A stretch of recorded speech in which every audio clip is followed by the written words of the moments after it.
Rebel star Prabhas ఫ్యాన్స్కి good news భయ్యా. అదేమిటంటే ఈ సలార్ మూవీ త్వరలో జపాన్లో రిలీజ్ కాబోతుంది. అయితే కొంతమంది కొంచెం నిరుత్సాహపడ్డారు.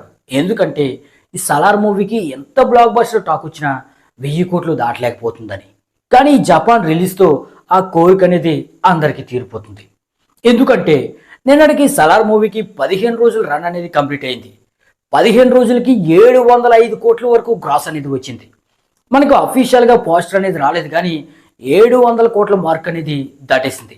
ట్రేడ్ లెక్కల్లోనే ఈ మూవీకి 680 కోట్లు ఉందంటేనే మీరు ఊహించుకోండి. 700 కోట్ల మార్క్ అనేది ఈ సలార్ దాటేసింది. ఇంకా ఈ మూవీకి లాంగ్ రన్ ఉంది కాబట్టి ఇంకో 100 కోట్లైనా కలెక్ట్ చేస్తుంది, పండుగలు అవన్నీ కలుపుకొని. అంటే 800 కోట్లు ప్లస్ జపాన్లో రిలీజ్ అయితే అక్కడ 200 కోట్లు వచ్చిన 1000 కోట్ల మార్క్ అనేది ఈజీగా దాటేస్తుంది అనమాట. మరి జపాన్లో నిజంగా ఈ సలార్కి అంత ఎక్కువ కలెక్షన్స్ వస్తాయా అని సందేహం మీకు ఉంటే వస్తాయి భయ్య. RRR మూవీకి ఆ విధంగానే వచ్చాయి. 250 కోట్ల పైన గ్రాస్ అనేది జపాన్లో RRRకి వచ్చింది. అలాగే 200 రోజుల రన్ కూడా అక్కడ కంప్లీట్ చేసుకుని ఇంకా కొన్ని థియేటర్స్లో ఆడుతూనే ఉంది. మరి సలార్ కూడా వాళ్ళకి నచ్చిందంటే నెత్తిన పెట్టేసుకుంటారు, అంత యాక్షన్ దీంట్లో ఉందన్నమాట.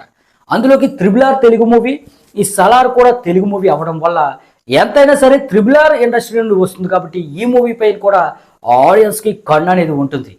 అలాగే KGFను కూడా ఇంతకుముందు వాళ్ళు చూసిన వాళ్ళు ఉంటారు.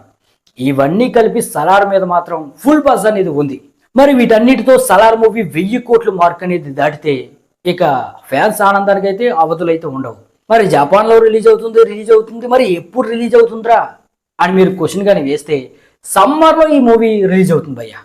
మరి దీనిపై మీ అభిప్రాయాన్ని అయితే కింద కామెంట్ చేయండి. Please like, share and subscribe.